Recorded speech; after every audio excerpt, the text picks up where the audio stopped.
Welcome all to the Snail Trail 4x4 podcast. If you like going off-roading in Toyotas, wrenching on Toyotas, camping in Toyotas, and maybe even poking a little bit of fun at Toyotas, and of course, hearing about how fantastic rock crawling is on winch hills 5, 4, and 3 in Toyotas, then this is the podcast for you. That's right, ladies and germs. My name is Tyler. Joining me yet again on another wonderful episode of Snail Trail 4x4 is my good buddy, Mr. Jimmy Hydrojet. Mr. Hydrojet, how are you doing, bud? I'm doing well. Thanks for asking. Yeah, How are you? I'm doing pretty good. Good. Still recuperating from a little bit of the weekend. Okay. A little bit of, I should say, a little bit of the raffle night. Yeah. And the big water gun fight we just had in the warehouse. So There you go. Gel blaster guns. Easy guys. I'm afraid to come to work now. So we got that. No, man, it's been cool. We had a great weekend out at Sierra Trek. We'll tell you guys about it in a little bit here. We have a fun interview coming up for you next Monday. We have confirmation that the group by winch order has been placed. Nice. It's all paid for. And so they were all in stock. From the order I placed, everything was in stock. So, wow. And they're shipping from Texas. So they should ship out within the next day or two. And today's Tuesday. So I'm guessing it should ship by the end of this week. Should be here at the Moreflate warehouse next week sometime. Sweet. So That's exciting news. Yeah. So for everybody out there, anybody who's doing local pickup, should have already paid. I sent out payment URLs to everybody. So if you did not get one, get in touch with me. Let me know. But I have not sent out the ones that we're shipping out to people yet because I have to calculate all the shipping costs. Got it. So Okay. my goal is to do that before I leave for Marlin Crawler Roundup this weekend. All right.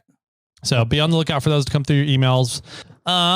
Let's see. I've had some people reach out about the Moose Knuckle Jowls group buy, or at least just group buy with Moose Knuckle, whatever you guys want to get.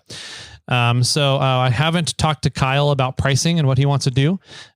So once I get a few more in there and we can entice him a little bit more for some nice discounts, then I'll reach out to him and see what we can get done for discounts on a Moose Knuckle buy. So, I saw some of them out on the trail this weekend. Did you really? I did. Yeah. The jowls or both? Both. XL and jowls. That's funny.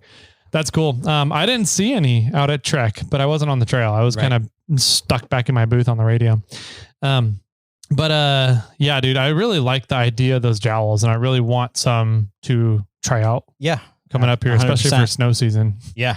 I think that's one of, as Kyle stated, that it just makes recovery that much quicker, a little bit quicker. Yep. Speaking of more recovery equipment, we've got some soft shackle receiver hitches from Spartan Rope for everybody, or not for everybody, but you have to be in the SnailSquad $10 or $20 tier to be entered into the giveaway. So that's the SnailSquad giveaway here coming up at the end of the month. That's going to come with how do I say this? There's 2 receiver hitches, 2 soft shackles, and we're going to have 2 winners. There you go. So 1 each. Yes. That's a great way to explain it. Good job. Thank you. I had to think about that one. It would hurt a little. So yeah, we got Spartan up there. Huge shout out to Nye for, it's just kind of fun. I love meeting people who fully develop a product and get to talk to them about the product development process. I don't know why. It's just fascinating to me. So I hope the listeners enjoy that part of when we get into the nerdy talk about product development with some of these companies. But I think it'll be fun to get Nye on here at some point and chat about what went into developing those and why did he really want to make those and how the whole process went for it. So yeah, absolutely. I think the concept of creation is always interesting, right? I mean, we've both have done it with our own products, and it's fun to hear other people's stories on how they did it as well and how they went through the process of going from an idea to proof of concept to actually out on the marketplace. Yep.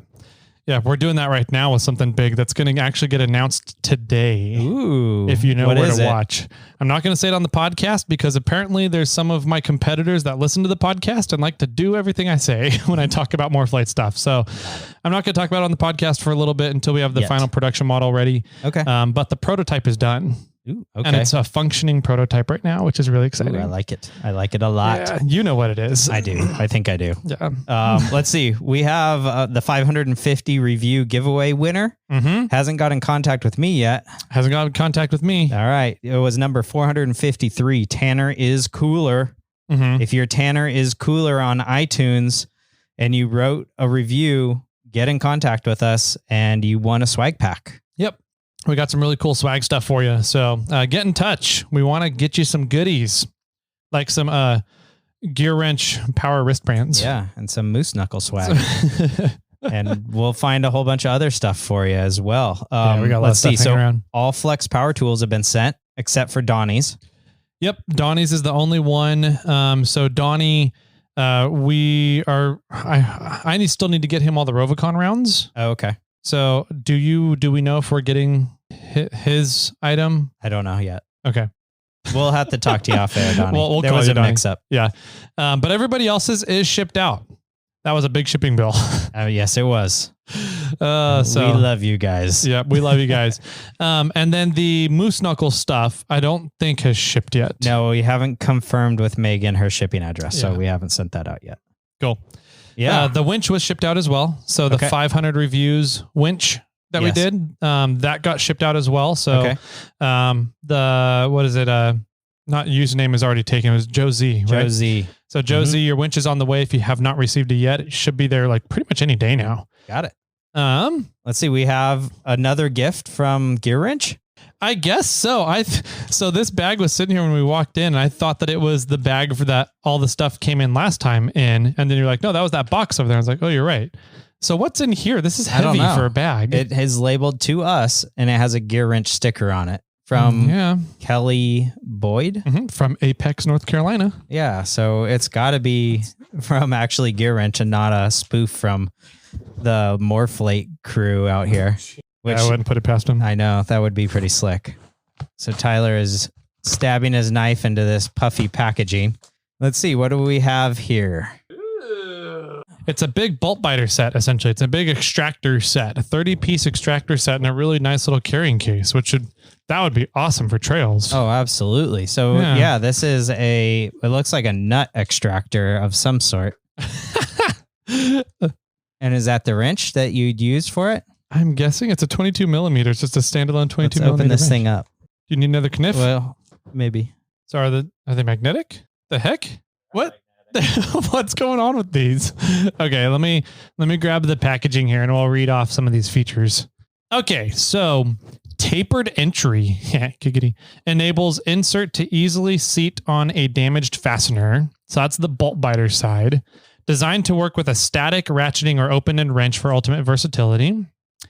Dual-sized inserts designed to work with both standard and metric fasteners.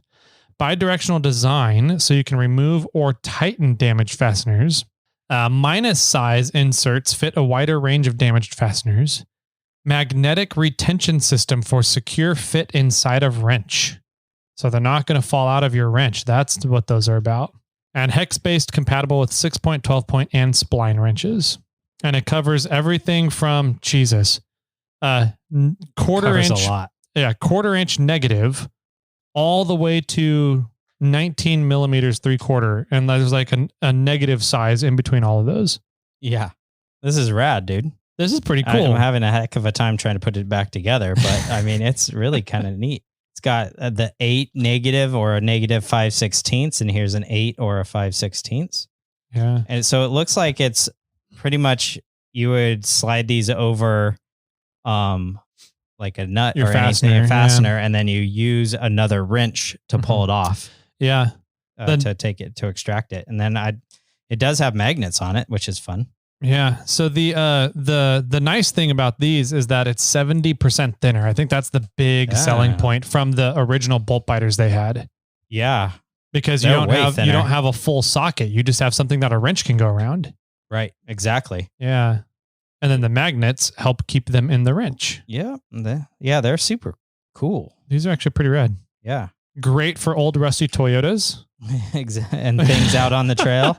Yeah, helping other people out on the trail. CJs, CJ5, CJ7, CJ8s, all the CJs out there. It was JK And it was a CJ7 or a Scrambler. I don't know. Scramblers are CJ8s. Is that so? They're like longer. They're like the than original. a 7? Yeah, they're like the original LJs. I don't know which one it was, but it was one of those. Yeah. There, I somewhat put it all back together. Nice. It looks all pretty now. Yeah, this is really cool. Thanks. That is a pretty sweet set. And then I got my something else I ordered from them. Oh, nice. These are the 120 tooth long XLs. I don't know. The flex heads. The flex head, but it's also but they're super long, which is nice. And then one side has a 0 offset on the not flex head side. Those are awesome on the 22RE for the exhaust manifold. Oh, and anything on the front cover. So with these, yes, exactly. These new toys we just got would be awesome to remove any of those stupid bolts on your exhaust manifold that always get corroded and never can pull apart. Or your exhaust, your O2 sensor. So we're gonna have to arm wrestle to see who's gonna keep those. I had another thought just now, and I'm not going to say it. Yeah, we could thumb wrestle or something. That'd be kind of fun. Do a thumb war. Sounds good. Oh man. So cool stuff. Thanks, Gearwrench. Yeah. That's a really cool product. I actually love, everything about this is really well thought out. The tools themselves are a really nice addition to a trail kit, and it's all in its nice little box. Yeah. What I think it's kind of neat because when you pull one of these extractors out of this case, I'll just let's pull the 14 for the fun of it. It's the -14. It tells you on the side which wrench you need to use. Oh, that's nice. For the exterior hex for the 14 bolt. In this case, it's the 22 that they probably sent us. These magnets, though. I totally forgot I was still wearing this bag on my head. But if I were to grab the 19 or 3/4, it's a 27. Yeah, so it's definitely getting up there in size for that one. And then the 8 I wonder if to be a 16. So you could probably still use a socket with these. So if we have I was going to say if we have the spline sockets from the pass-throughs, but those only go up to 3/4, so it wouldn't be able to a 19 mil. Yeah, so it wouldn't be able to use it for a lot of those. No. Well, maybe half of them. Half, if less than half. Yeah. Ooh, there's a 7. What's that one? 7 is an 11. Nice. 7-11. Some engineer designer was like proud of that one. Yeah, exactly. Too cool. Yep. Cool stuff. Thanks. That's nice. Let's see. Any other fun, exciting things we can get to before we jump on over to what happened out at Sierra Trail? You sneaky little bastard. Just slid those in my bag. Giggity. I think that's about it. Okay. When are we gonna updates? When are we gonna redo the studio here? I don't know. Okay. When I'm done with the house. Spent the last 2 days working on tile, but it looks good. Yeah, came out really good. We're letting the drought dry, and then we're gonna be the drought dry. Yeah, we're letting the drought dry, and then I'm gonna do tile baseboards. Nice. So yeah, that's it's been a learning process. I haven't never done tile. I enjoy doing tile. Yeah, I did too. It's really there's something that is very calming about my OCD. Once you get it all lined up and kind of put in there, it's like, okay, the pattern is correct. The pattern looks good. So I don't know. There's something about the patternistic things of tile work that I could really see enjoy. That. I wasn't necessarily on my hands and knees in aligning the tile as much. I was there more for with a friend of the family does tile professionally. And so he was helping me out, and I was sort of his gopher, and he's older. And we were doing the tile in the upstairs bathroom. And so I was the guy running up and down the stairs and cutting the tile. And so he would draw something on the back of a tile, and then I'd run down and cut it and then bring it up. And there was a few times when he's like, this is absolutely perfect. Like, you cut this perfect. You're like, I know how to use the smart end of a tape measure. Yeah, exactly. But it was fun. And so we did a really good job. There's one tile though that when we were doing grout today that I was like, that corner's not perfect. Like, is it going to bug you like the square outlets? No, not at all. But I have had some funny comments in regards to that as well. People messaging me. But it probably won't bother me very much, but we did notice that because we did set a tile we started on the bathtub and the wall, Mm-hmm. And then by the time we got from the bathtub to the door, there was a much larger gap on the wall. And when we got along the far side of the bathroom, there was like 1/8 of an inch of gap on the bathtub as well. And so, or maybe more, there was probably like 1/4 inch of gap on the bathtub. So nothing's straight in that room. So, so that, I think that one tiny misaligned square where kind of the joints somewhat come together. It's a T as that kind of comes together. It's almost impossible to get everything perfect in a room that's not perfect. Yeah. And when you're dealing with old houses, like tile work is difficult to get everything straightened. Flooring is difficult to get straightened in old houses. The floor is not flat. Yeah. We use those really cool things though. And tile people are like, yeah, duh. But they're like this plastic thing that you set on the underside of the tile. Mm-hmm. And then it has more or less a hoop that comes up and extends above the tile, and then a wedge that you slide from one tile to the other tile. Oh, to make that sure goes through the leveled. hoop. Mm-hmm.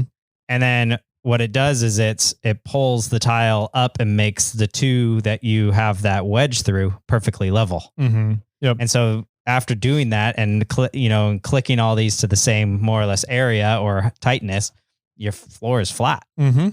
So, you can use the grout underneath the thin set. The thin set. Thank you for leveling it out. Yeah, it's cool. Just learned that word the other day. Nice. I was like, isn't that concrete without rocks in it? And he's like, yeah, pretty much. Mortar. That's the other one. So yeah, it was fun though.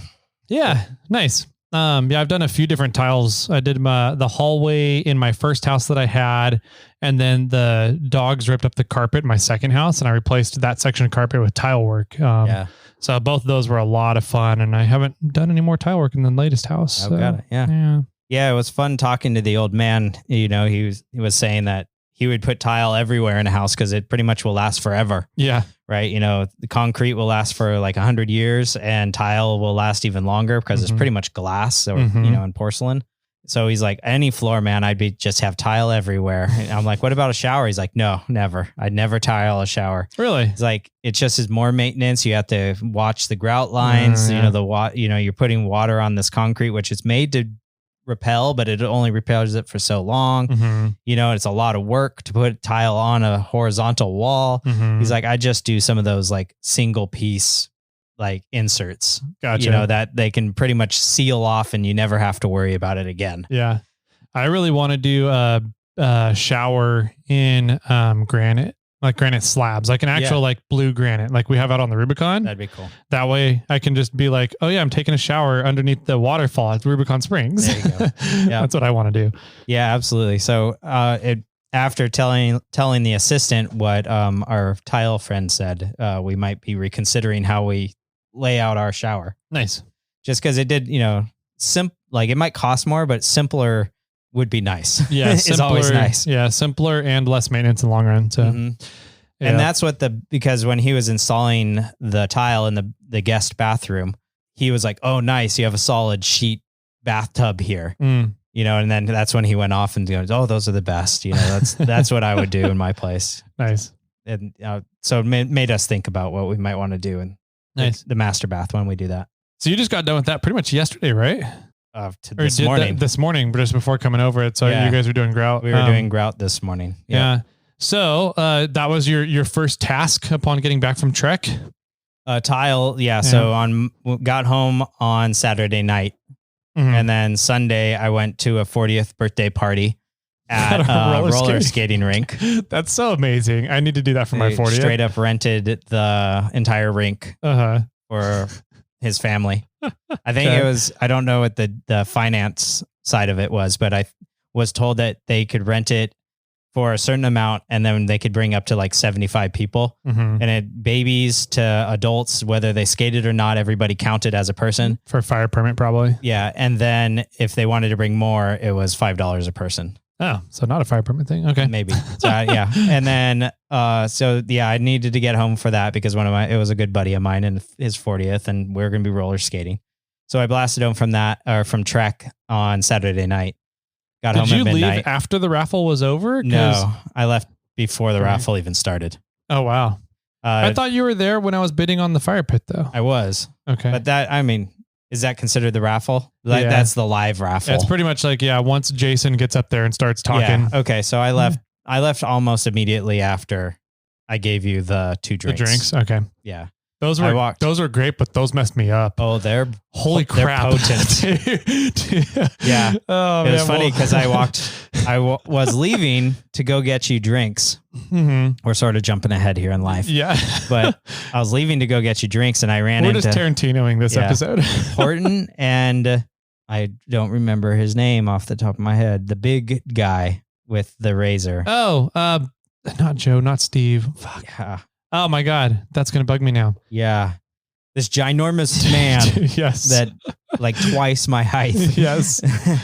And I was like, hey, I love to chat. I've got to go get some drinks for Tyler. Mm-hmm. He's like, get me one. Horton was like, and I was like, okay. And so I come back with 2 and I present them to Horton. He's like, ooh, both of those sound good. Which one does Tyler want? And I was like, I don't know. And Horton's he's like, a nicer guy than me. Go show Tyler and ask him which one he wants. And then whatever one he doesn't want, bring me the other one. And I said, okay. So then I came back to you and I was like, which one do you want? And you're like, can I have both? And I was like, yeah, sure. I really struggled. I was like, oh, I want that one. And then I read the other one. I was like, oh, it's a mule though. And I was like, so they were, fuck, I don't know. I bought the variety pack of the Rod and Hammers. Mm-hmm. They're whiskey drinks they're whiskey drinks. They're premixed whiskey drinks. Yeah. So it was like there was pre-mixed mules. There was pre-mixed Pomona. How do you say that one? Not Pomona. That's the Pomona city. There was pre-mixed Mai Tai. Yeah. And then there's another one in there. I can't remember what it is. Paloma. Paloma. Yeah. That's a grapefruit drink. I don't like it. Yeah. And so I gave you the 2 and then I walked back to Horton. I'm like, sorry, he took them. And he's like, oh man. I'm like, but I got more in my truck if you want to have some. And so we walked back to my truck and I pulled out and I was like, I've got a Mai Tai and a whiskey mule and another Mai Tai. So which one out of these do you want? And he's like, oh, I don't know. I'm like, just take them both. Oh, I'm driving home. I don't need them. Like, he's like, serious? I'm like, yeah, just have both of them. And I've got to go. Yeah. And they were good. They are tasty. They were really, really good and super potent. Like after the first one, I was already like, yeah, they're like 11 or more percent. Oh, are they? I didn't even look at what percentage they were. Yeah, they're pretty high. After the second one, I was like, wow, I'm feeling it now. I had 2 on Thursday when I got there and I was like, okay. Yeah. Let's see. And then, so from there, I bombed home and I drew from camp I dropped my truck and trailer at right as you got off the pavement and on the dirt road. Okay. It took me 25 minutes to get from camp to the trailer. Nice. Yeah. I left my tires at like 7 PSI. Yep. And just flew. Yep. And literally, did you fly over any of the water bars? A little bit. Yeah. No, but I'm happy I have inner bead locks because otherwise I think I would have got a pinch flat. Drifting around the corners? No, like rolling over the water bars and kind of slamming down. Gotcha. And my bump stops might have helped out a little bit too. Maybe. We'll get to those. Yeah. Let's see. So yeah, and then I loaded up. It took me a little while to load up and then I cruised home. And next morning I woke up and went to the birthday party and then went to his house and hung out there. And then we went to look at the hardwood floor because it just got resurfaced and we were actually able to walk on it. So we could go look at all the other rooms that they did. Looks fantastic. Then the next day woke up and I did tile all day long and got one panel out. And then this morning I woke up and we did grout in the morning and now I'm down here recording a podcast. Yeah. And I'm hoping to get back to get some panels out today. Yeah. So we'll see. Man. Well, cool. Yeah, life is constantly hectic. I still have a lot of stuff going on. Yeah. Stuff that we haven't really talked about on the podcast, so that you know about. Just saying this, I guess, for your info. Thank you. Yeah. But I went up to Trek on Wednesday afternoon. Yeah, I was gonna say let's start with your trek up. Yeah, trip up was great. No issues whatsoever. Oh, I did have one issue on your trek up. My trek up to Trek. The vent on top of the trailer came off at some point on the freeway. Where? out of nowhere. Did you find it? Nope, didn't find it. I just found out when I got to camp, the entire inside of the trailer was covered in a very thick film of dirt and dust. Oh no. Everything was absolutely covered. That sucks. I was like, fuck. So all the bedding, the pillows, all my stuff that was in there. I had my clothes in there in the bag, but I had my Morphlate shirts hanging in there from one of the windows, the window curtain rods, all the countertops, the batteries, all the electrical equipment. And I'm just like, fuck. So somebody having a little leaf blower up there that you just the manual one. Yeah. Oh man. And you're at 5,000 feet elevation or something? I think it's 65 up there. 65 up there? Yeah. Man, you got winded quick, I bet. Yeah, I ended up pulling out the big baby wipes, the hooker baths, and wiped down everything with those. Smart. But I got up there Wednesday afternoon and immediately had people ask me about program radios. So I had to go over into town and get all those set up and start programming radios for people, set up my little radio booth back behind the bar, and just kind of get things set and ready for the communications to start at 7 a.m. Thursday morning. Correct. Yep. So, Wednesday night was not bad. Just kind of hung out, talking to people, catching up with people that I haven't seen in a while. Helping, trying to help John and Renee with what needed help with still around camp, and Warren and Amy, and getting things set up. So Thursday came around, and the full Thursday for Sierra Trek was full trail run, a river run, and an Outer Limits. No, Outer Limits was on Saturday. I meant the historical overnight run came in Thursday. So they meet up Wednesday afternoon, do an overnight run up in Gold Country and cool. China Bar and all those kind of things, and then come in and at Summit City on Thursday afternoon. Sweet. So that one's still, man, we need to get somebody from Cal 4, and I think somebody's stepping up to do it, to go and record Jim Bramham as he does these historical trips. Because he does 2 for Sierra Trek, 2 different ones, and then 1 for Winter Fun Fest. So I think Bill Ellis is taking on that task. Might become the new historical tour person once Jim can't do it anymore. I still really want to get him on the podcast. Yeah, Jim would be amazing to get on the podcast to talk about the history up in everywhere up there in the Sierras. I really want to get Buzz and Larry on the podcast now that I'm BFFs with them. Yeah. To talk about the history of Fordyce, the trail itself. Yeah, because they've been running it since the 70s. 73, he said, 74. Jeez. Yeah. Yeah, I want to get those guys on, but Thursday was the main show is the trip all the way through. Yeah. And that's the trip that Chris Collard runs. Okay. So Chris Collard does a lot of vehicle media stuff for a lot of OEM manufacturers. Stellantis is a big one. Jeep is his big one. And he goes all around the world and gets to do some really cool stuff for vehicular recreation around the world. So he gets to lead the trip. And Chris Collard is a Toyota guy. Oh. Which is funny because his job is really based around doing work for Jeep. Oh, that is funny. Yeah, but he has a bitchin' 85 Toyota pickup.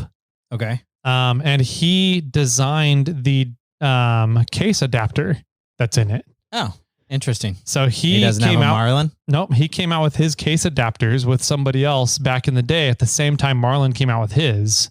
Oh. And Marlin's took off and his didn't. Oh, interesting. Yeah, which I never knew about either. So on my way up Wednesday, I had to stop at Chris's to hand him off the radios to hand for his group and handing to Witch Hills 1, 2, and 3 on his way up the trail.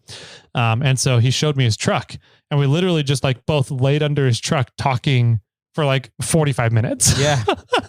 Looking at different parts under his truck and stuff that he's done to it. So Chris Collard is a big Toyota guy, everybody out there. Ooh, and his shots fired. He's going to be, I don't know. I think he would take that well, but he's like, don't tell the people up at Jeep. His license plate on his truck is Jeep Eater. Mine's KJ1MMY. Yeah. I had a bunch of people ask me about that today. Oh, really? Or while I was up on the trail. What's your license plate mean? K Jimmy? Yeah, right. I don't know. Yeah. Just a fun way to say it. Yeah. So anyways, that was Wednesday. Coming into Thursday, usually we don't hear from the trail crew until they start hitting Winch Hill 1, which is around mile marker 7-ish. 7.5. Yeah. Oh, okay. or 6.5 to 7, somewhere around that. 6.5 to 7, somewhere in that range. So usually we don't get them until right around there. This year, from where the repeater was, we were picking them up, and that's usually around like 10 a.m., 10:30. Okay. We were picking them up at like 6:45 at the top of sunrise. Nice. Yeah. That's awesome. The repeaters worked awesome this year. So we had full communications with them, and it was loud and clear, and we were able to keep track of everybody all day long. And we got everybody in from the Thursday run full trail before sundown. That's impressive. Which in the 5 years I've been going to Sierra Trek, I've never seen a full trail get in before sundown. Yeah. So that's really cool. So I showed up on Thursday. Mm-hmm. I showed up. My goal was to leave at noon. I left at 2:30. Mm-hmm. I had some panels that I wanted to get out and not let people wait a whole another weekend or a whole weekend. And then it takes me roughly like 3 to 4 hours to get up there. So I think I rolled in, after stopping, maybe fueling up or getting some food. And I think I rolled in about 6 o'clock. Mm-hmm. And I think pretty much everybody was like there was a lot of people near the end of the that full run at that point. Yeah. Which was kind of fun. And then I started having a few of those whiskey mules and whiskey things. And ran it, was trying to find a place to park in my truck because I had to wheel every weekend a rooftop tent on Bobcat. Mm-hmm. And sort of like I said earlier, I drove Clifford up and parked it at more or less the road. Mm-hmm. And then drove Bobcat all the way up. And then so I came over to you and started talking to you. I'm like, hey, where can I park it by your camper? Can I park over here? And you're like, no, I can't park down in that area. You can maybe over here. So we eventually found me a spot, which worked out really well. Mm-hmm. And then I ran into Sue and Chai Bun and we started talking to them, and I was talking to Ozzy, and I don't know if push came to shove. We eventually were like, night run. Mm-hmm. And I was like, oh, okay. Yeah, let's go out. Yep. And they somehow talked me into it, which was fun because I've never wheeled with Sue before. That's right. Yeah. And so this was the first time when, we had this forever ongoing joke that's like, are we ever going to wheel together? Yeah, one day we'll wheel together. Well, that day was Thursday night. Mm-hmm. And so took Bobcat out and followed 2 buggies for the most part. Yep. And you guys left me in the dust at the top on the rocky, bumpy road.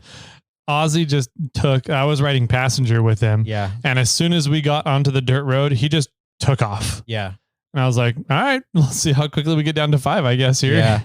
And then you guys, I caught up to you though at 5. You did? Mm-hmm. Eventually.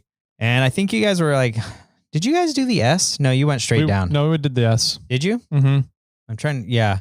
I did the S too. Mm-hmm. And Sue went straight down. Did she? Yeah. Yeah, I think I did the down. S.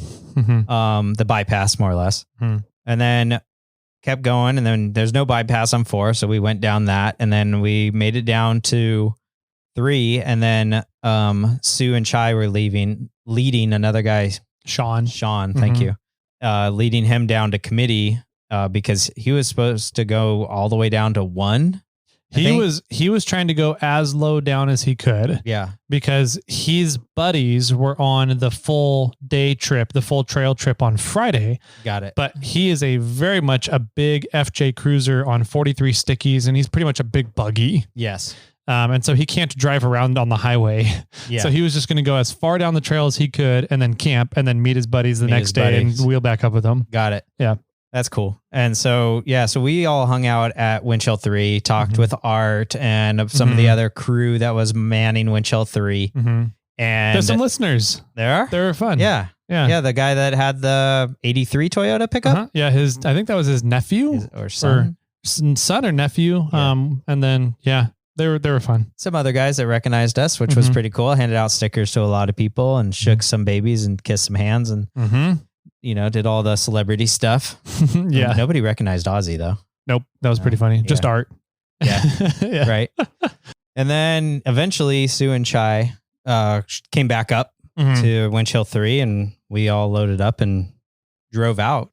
I think for a short period of time there, I was in the middle of you guys. Mm-hmm.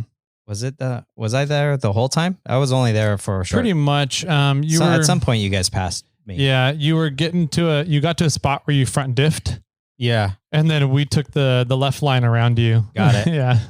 Yeah. So I was in the middle for a little while, between Sue and Shai were in front of me. Oh, we watched Sue go up the box at Winch Hill 3, which that was pretty impressive. Yep. And then, so we took off somewhere. I think probably Winch Hill 4. What did you guys pass me at Winch Hill 4? Just after Winch Hill 4? Just after Winch Hill 4. Oh, it wasn't. I did diff. It was right at the top, and I was really angled over, leaning towards the wall, and you took the right line. Yep. And then I backed up and took that line as well. Yeah. So that was fun going out and wheeling with you guys and wheeling with the buggies and attempting to keep up with the buggies, which was pretty cool. You kept up really well. I mean, I wouldn't have said that you fell behind at all on the trail. Yeah. There was times when I didn't see any lights. I mean, there was times when we were separated out from Sue and Chai as well. Yeah. So I get it, but it was funny because it was like we all sort of spread out, and then when we got to a Winch Hill, we all came back together, and then we leave, the next hill. Because at Winch Hill 5, I tried to go up the center line. Yeah, it was just so wet. It was super soupy, slick, and just that silty mud gets in right there. Yeah. And so I just didn't have any grip to get up it. I would tried the right side, tried the left side, tried straight up in the middle. Nothing happened. Yeah. So I backed up and put my tail between my legs and went up through that, up the S on the bypass. And we bombed back. I think we got back at like 11:30. It wasn't too bad for doing a night run down to 3 and back and starting at like 8:30 maybe. Yeah, maybe 8:30. Yeah, it was pretty fun. So, I got to sleep in, which was nice. Yeah, I think because at that point I went over and hung out with Stellar Built a little bit afterwards, okay. And I drank some more of those whiskey drinks. I think I had one more, and then maybe a Coors Light or something. But yeah, I went over and hung out with Dimitri and the Stellar Built people. Ozzy was over there for a hot second, and then I think he went back. And then, eventually I kind of Irish goodbye and went to the tent and fell asleep and got to sleep in for a little while, which was, I haven't got to sleep in for a while. So it was nice. Yeah. I talk about just kind of getting to sleep in or getting to relax up there. I've been go. I've only been on, this is my second quote unquote wheeling trip this year, or at least since the summer season. Right. Okay. I was going to say, you including Moab? Yeah. Oh, I'm not including Moab. So yeah, third, I guess. And so, I've just been go. And I haven't gotten really a chance to really sit down and relax. And so it was nice to be kind of tied to the comms booth all weekend long. And I had the comms working well enough that I could use a handheld around camp. So I was able to get up from camp and go walk around and see different vendors, say hi to people, and then just go back and relax back in my reclining chair. Cool. Yeah. For the most part. One thing that was really funny on Thursday, and one of the reasons why I just love this community. It's a really cool community that we have in the rock crawling world. And we had multiple vendors kind of say that as well, that this is one of the best shows they've been to, because just the crowd that's there and the vibe that it is that's there is just a really cool, laid back, you're just out there to enjoy the Sierras. Yeah. But we were, the club that was supposed to open up and run the bar on Thursday showed up really late, like 5 to 6 hours late. Oh, no way. Yeah. Okay. So the bar was supposed to open at like noon. Yeah. And there was nobody there. Okay. And so we got some volunteers together, mainly me, Dolly, Sarah, and there was 2 other people helping out. Was Lisa? I think that might've been her name. And Nellie? Lisa and Nellie, I think were their names. Nick's wife. No. Yeah, she wasn't there yet. Okay. And so we had 5 people roughly trying to set up the bar and kind of run it as best we could. But like, I wasn't sure about a lot of the mixed drinks that they had listed on the board and how to make them, what the correct mixtures were and everything. Yeah. So these 2 ladies walked up from Tennessee. Yeah. They walk up and they asked Sarah for a margaritas. And so Sarah was like, how do we make those? And they were like, you don't know how to make a margarita? And you're a bartender at the bar out here at an off-roading event? What are you doing? So they just went behind the bar and helped themselves to make a margarita. Right. And then they stayed there for 5 hours doing all the mixed drinks for everybody that came into the bar. Yes.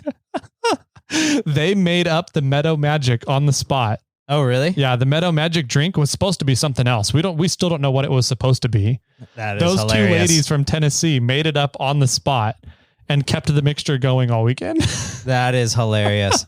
So the Tennessee group was on my run. Yeah, on Friday or Saturday River Run, which is one I did. We'll get to that later, but yeah, they're a fun group of people. They're a fantastic group of people. They're a lot of fun. They're genuine. They're just a good group. I heard, and we can talk about it a little bit, but they've been coming to California every few years just to come out and run some trails. Mm-hmm. This year, they came out to California. They parked their tow rigs up at Tahoe. Mm-hmm. They ran Barrett. They ran the Rubicon, and then they picked up all their rigs and drove to Sierra Trek and were hanging out at Sierra Trek the entire weekend. And then they were bombing home. Yep. Like that is a fantastic trip. Right. Like you're hitting some of the best trails in Northern California. Yeah. If not the best trails in Northern California. My top 3 for sure. 100%. And you're going to an awesome event and supporting a fantastic organization. Like, can't do any better than that. Yeah. That's rad. They were a super cool group of people, and they were camped right next to me pretty much. Yeah. Okay. But they were super, I don't want to say low key, but they were, out at night and then up in the morning, and they were fun. They're a fun group of guys and gals. Last year, it was just the guys that came out, all the husbands. Oh, really? So this year, the wives and all the kids came out as well. Cool. Yeah. So that's awesome. I knew they served at the bar, but I didn't get the story behind the scenes of why they were there. That's pretty cool. Yep. They just jumped in. They're like, yeah, sure. We'll do mixed drinks for everybody. And they were just having a great time. That's awesome. Thanks guys. And thanks for coming to the event. You guys were a lot of fun. Mm-hmm. Let's see. Friday. Let me go, 'cause mine's short. Okay. I more or less ran around Friday day, getting interviews.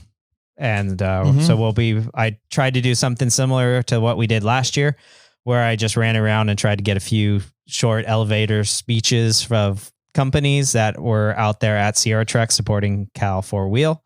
And I think I got like 10 this time. So we might have to weed them out. I don't know what we're going to do. We'll just do 2 episodes, an A and a B or something. Maybe we'll do that as well. So got some great interviews coming up for you guys. Some short, quick clips from the companies out there at Sierra Trek, the vendors. Snail Trail Quickies. Yeah. So that was cool. That was a lot of my Friday. I had a very low key Friday night because I did need to be up fairly early and get out there and help. Got voluntold by ex-Samurai James to help out with the river run on Saturday. So I didn't do anything silly or anything late night. I just sort of went to bed at a fairly decent hour and woke up for the Saturday river run. So what'd you do Friday? Friday was all comms, just hanging out in the comms booth pretty much. And we had a lot of breakdowns on Friday on the trail. Yeah. But there was only one major one. The Bronco? The Bronco, yeah. First gen or early gen Bronco, late 70s Bronco. Apparently what all did he do? He blew power steering apart. He wrecked his starter. He had an electrical issue. And he pulled his front bumper off. Wow. Yeah. That's impressive. Right. All at Windchill 1. Yeah. I was going to say all before Windchill 1. Yeah. So, pretty much the whole day, the Windchill 1 crew and the drag crew that comes through the trail and gets everybody off, stayed to try and fix the Bronco as much as possible. And eventually they deemed it unfixable and they needed parts. So, they took the owner up to camp at the end of the day. And then they went out Saturday back into town to grab parts. And then supposedly went back into the trail Saturday to make repairs on the Bronco and get it off the trail. Got it. But Friday was a lot of power steering lines blowing. Oh, yeah? We had 5. Dang. 5 rigs with power steering lines. Like last year, it was JK steering boxes. Yes, it was. This year, it was a lot of power steering lines. And so we were kind of joking around. We're like, man, there's a couple of drones flying around out here. What if we just tied a power steering line to the drone and had it fly down the canyon and drop it off to people? That'd be awesome. Right? So yeah, it was a lot of power steering lines. One of the guys had a blown radiator, a radiator hose as well. We had another rig that was overheating. And then there was a rig that was completely dead in the water. He broke either all 4 axles. So, I mean, he could run his engine. He had steering, but he had no drive at all. Maybe transmission. Or he blew like 1 axle front, 1 axle rear, didn't have lockers. Yeah. Okay. One or the other. Yeah. Because he had to get towed out with, his engine on, but and steering, but no drive. He could steer, but he couldn't drive. Yeah. Got it. So there was that guy. And then the guy right behind him had a broken rear axle. But he had a locker, so he was just 3-wheeling it for half of the day. Mm-hmm. So those were a lot of the breaks and the issues on Friday. And for everything that happened Friday, we still got everybody off the trail by 10:15. Dang, which was awesome. Was impressive because years in the past, if there's that many breaks, we're usually looking at being off the trail midnight, 1 a.m. Right, and that's with the exception of the Bronco. With the exception of the Bronco, exactly. Yeah. I know that Metal Cloak Will. That was doing the full run that day showed up at the Summit City area at like 3. It was like 12:40. Was it really that quick? Oh man, that freaking 12:40. He apparently got out ahead of the group somehow, and then ran into the river run down at Committee, past them before they took off, and kept going up trail. And like all I heard was that there was a committee and 3 rigs, a committee member, a crew, trail crew, and 3 rigs heading up the trail at a very fast pace. Right. And I was like, who is it? Do I need to know who these guys are? Or I was like, as long as they're not breaking anything and they're making good pace, let them go. Like, go. Like, keep going. And then I found out it was Will, and I was like, oh, okay. Yeah, that makes sense. But I was like, but who's with him? Because the participants, the way that the Friday trail crew likes to run it is they break everybody up into groups. And there's like 7 groups of 5 to 6 vehicles. Okay. And so I'm like, does the trail crew know that 3 rigs broke off and are now following Will up to camp? Yeah. I was like, what's going on here? So it turns out the trail crew did know. And like, we were trying to figure out if it was committee that was with Will or registration participants with Will. Okay. And so like every time they passed one of the winch hills, the winch hills would be like, yeah, it looks like it was participants, but I couldn't get a registration number. They went through too quick and stuff like that. I was like, dang it. Okay. Winch hill 4, let me know. Yeah. As they come up. But yeah, they were booking it. They and once were. They pulled into camp, I was like, damn, I don't know if I've seen somebody run the trail that quick before. Yeah, they were flying. Will was telling the story of the guy that was behind him. He said that he's always pushing his crew, that whenever he goes out, he's always wheeling. He's in the front. And he's always like driving and having to wait for his crew to catch up or trying to move them along faster. And he was like, I was trying to follow Will and I was struggling trying to keep up with him. He was like going so fast. Yeah. But yeah, that was pretty crazy. So Friday, got everybody in by 10:15. We took hot meals down to the Winch Hill 4 and 5 crews so that they had some hot dinners, and then we kept more dinners hot by the time everybody got in. That was pretty much it. Friday, I didn't stay up very much longer. I think I was in bed by 11:30. Yeah. Because I got to be back up by 6:30 the next day for comms. So I didn't really stick around too much Friday anywhere and went back to my dusty trailer and went to bed. Yeah. I was up at like 6 a.m. because I had to pack my tent primarily. So I pretty much fully packed up.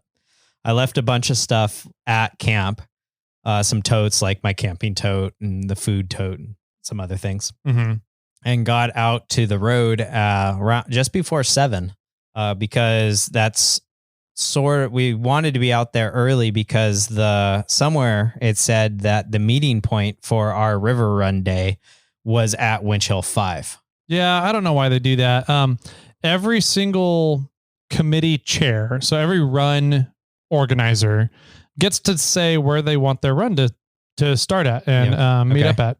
Every year they keep saying Saturday river run needs to meet by the showers. Right. And every year it gets printed in the program as them meeting down at Winch Hill 5. Oh, interesting. And so they're not, I don't think that they're actually taking the committee chairs into account on what they want. And they're just taking whatever last year's file was and copying it over. That's my guess is whatever the file was in the pamphlet.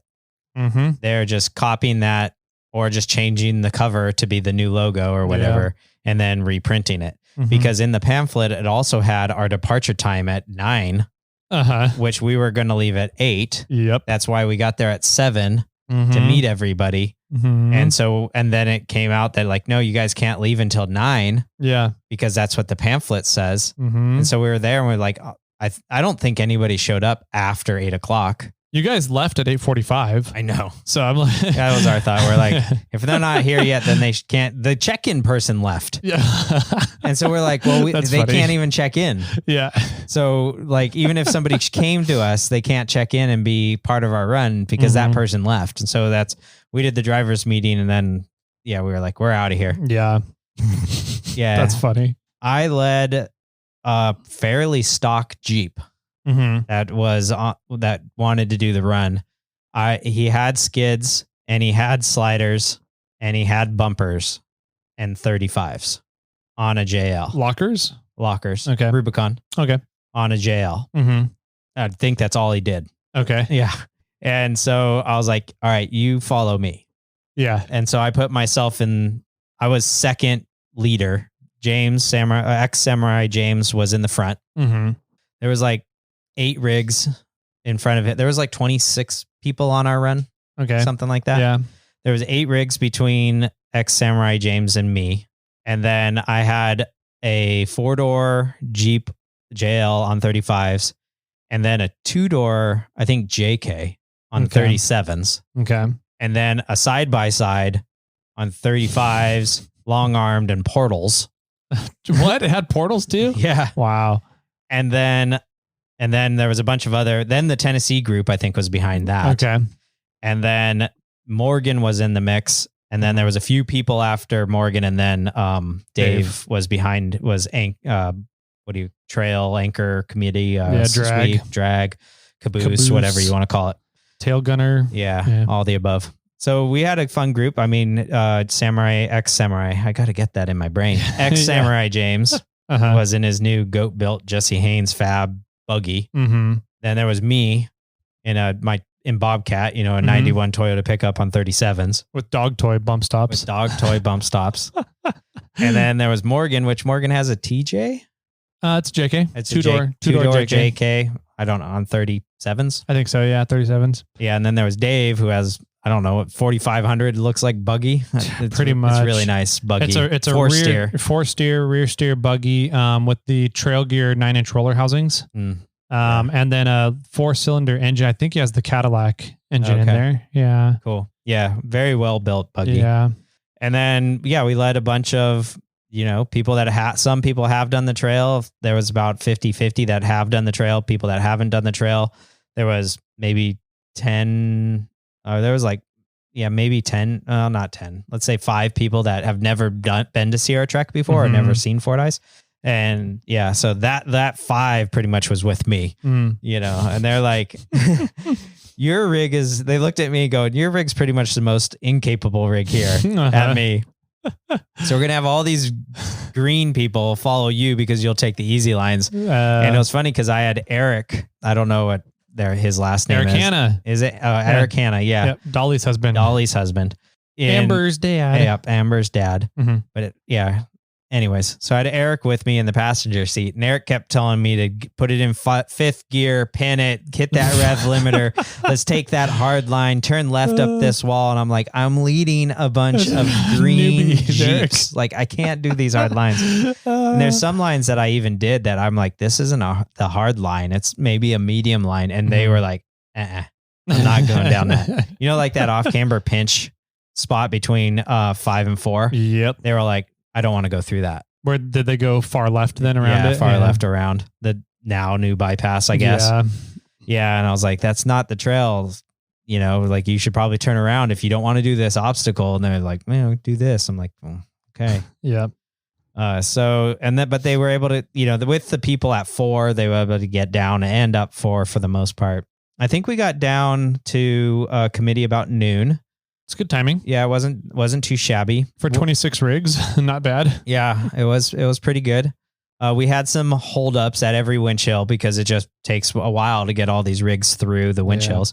But we all stuck together fairly decently, which was kind of nice. Were you able to follow me on APRS? Did you try?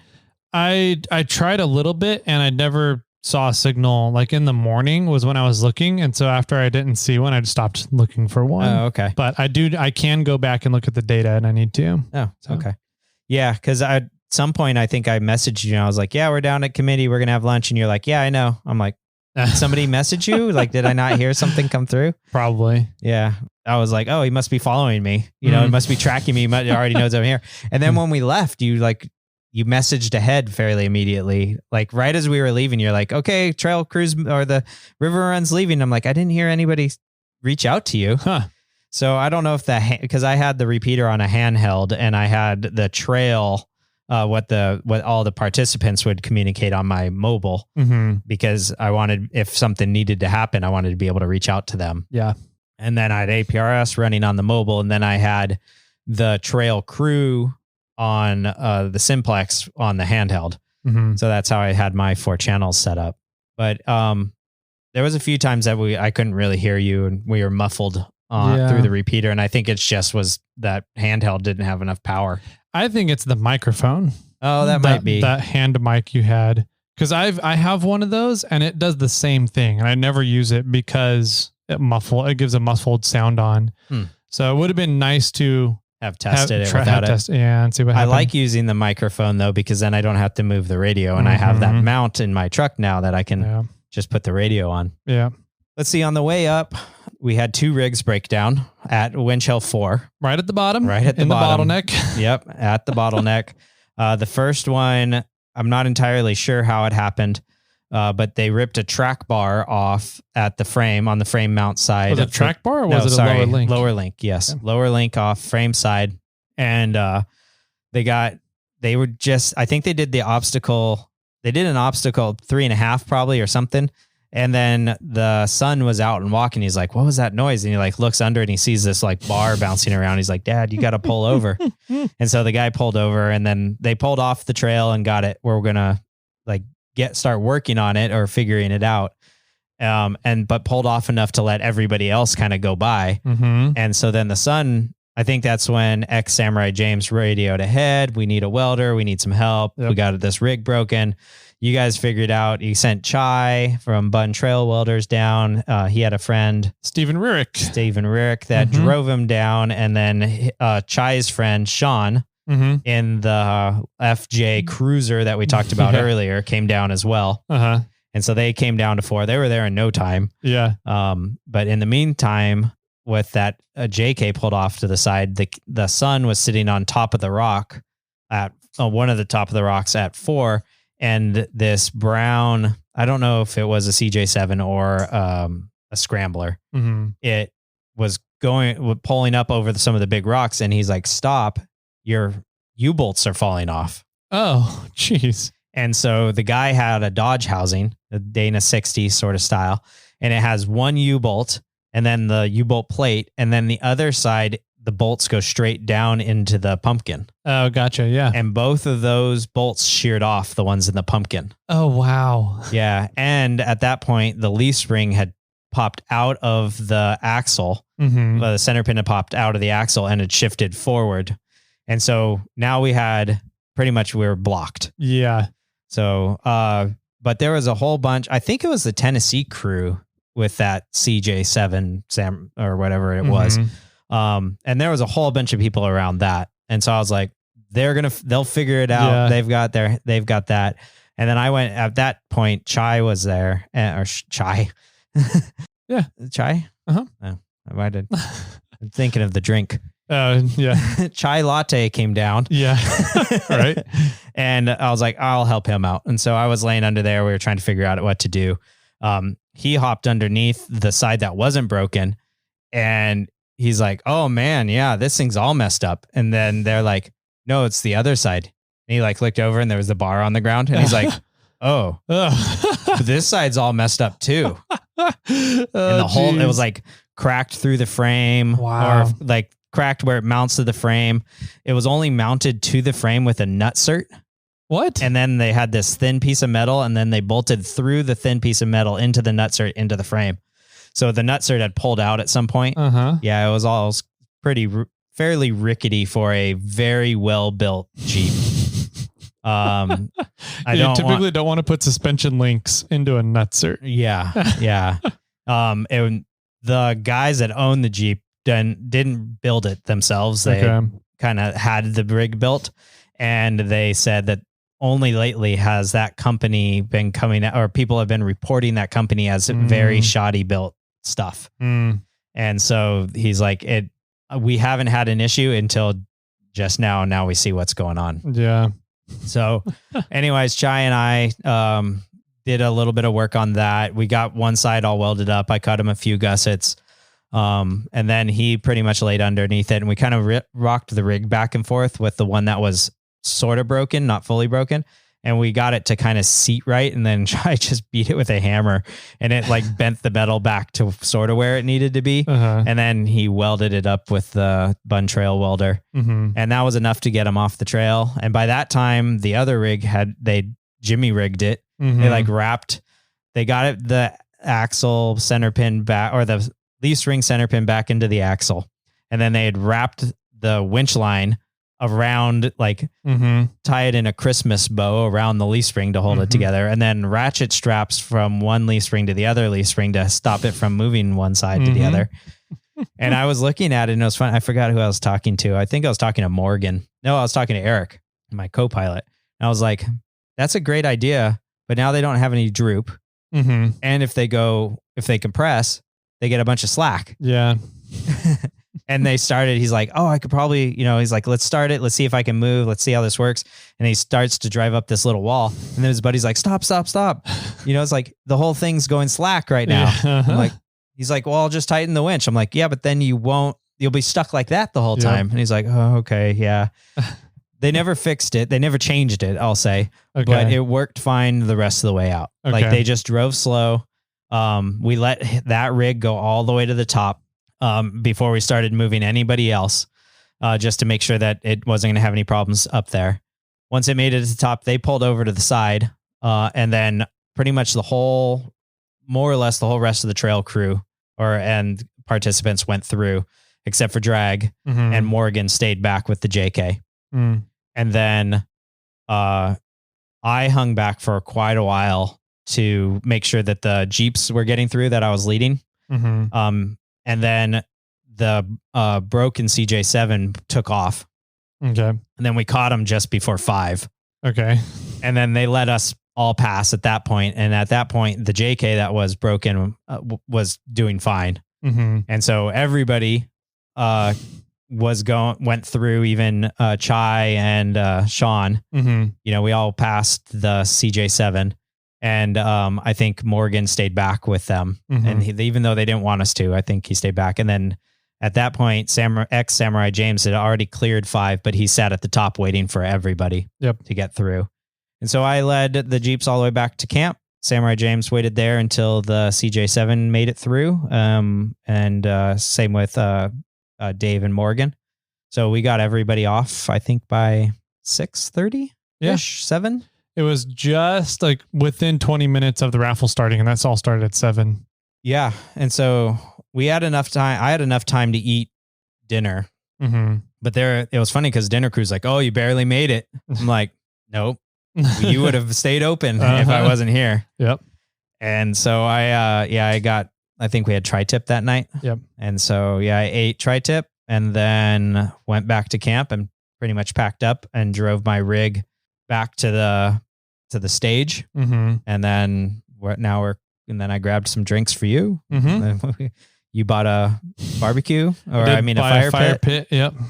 That thing has some stainless steel in it. It's almost all stainless steel. Is it all stainless steel? I don't know if the base is stainless steel, but the whole pit part of it is stainless. Yeah, dude, that thing's so cool. Yeah, it was. Talk about that for a split second. Yeah. So Hot Metal Fab made a really bitchin' stainless steel fire pit. And so it's like a giant globe. It's made out of hexes, like a soccer ball, right? Yeah. And then there's the front face of it is open. So it's like this bowl you can put but like that comes up as a top to it as well. Right. You can put your firewood in, and it's like all a Death Star. It's like a Death Star. Yeah. And then it was all TIG welded together, which is pretty cool.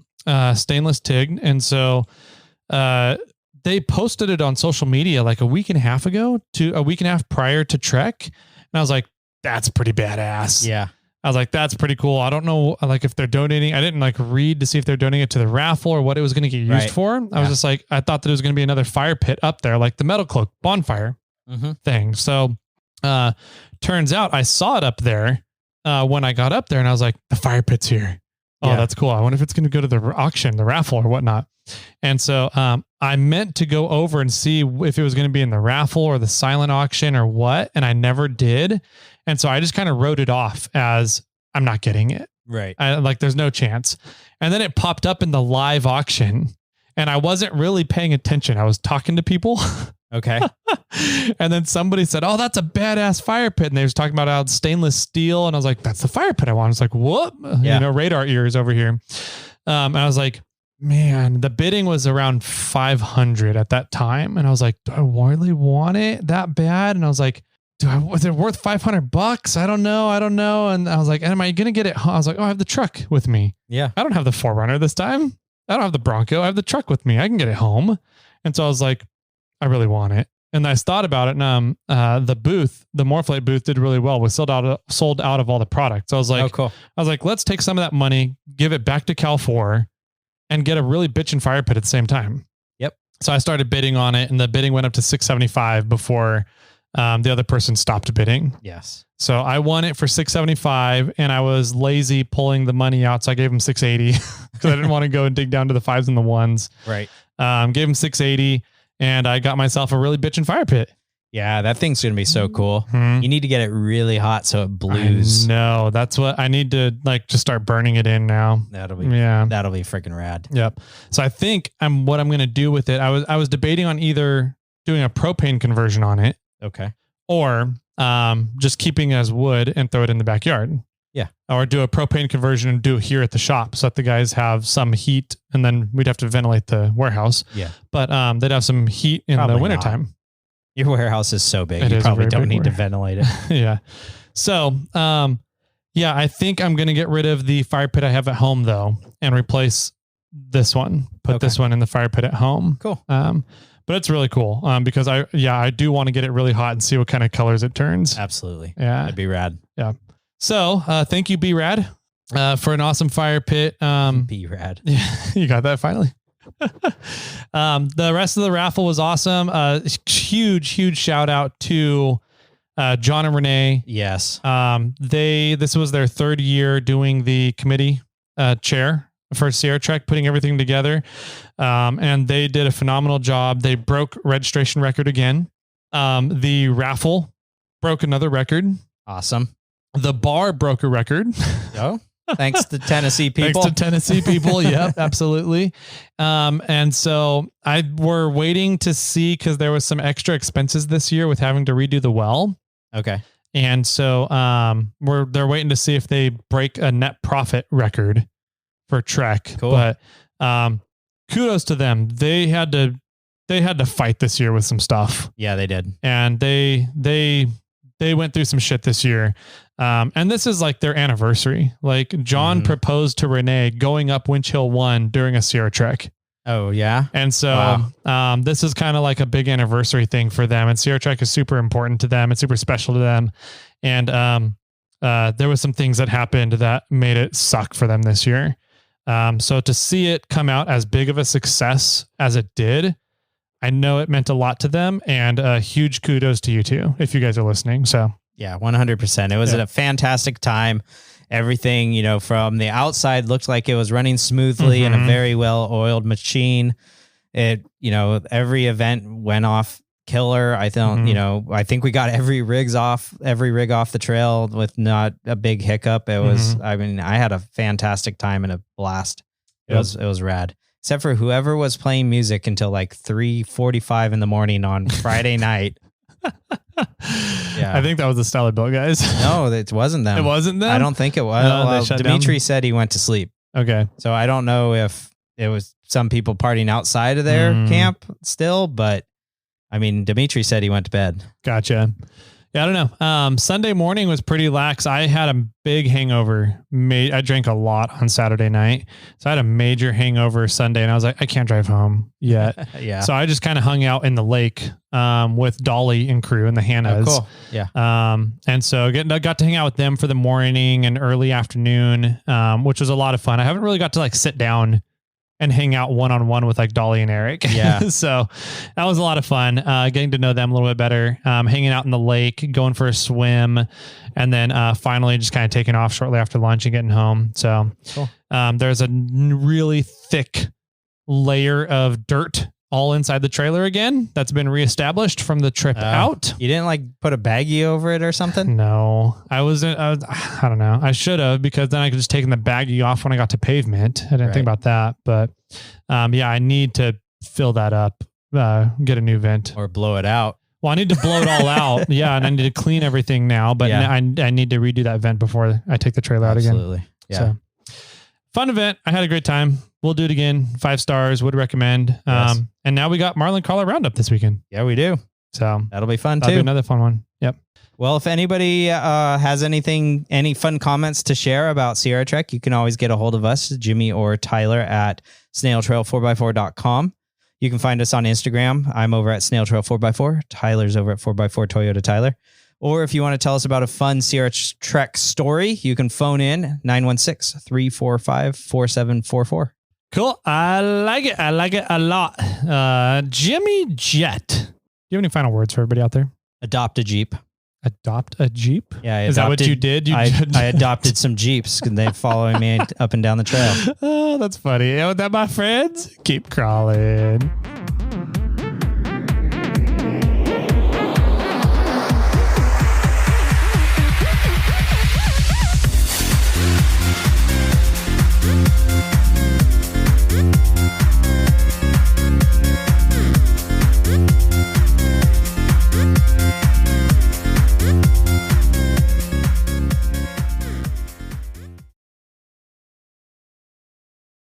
I got one for you. Okay, I'm ready. What kind of bug can tell time? I don't know. A cockroach. Oh. Okay.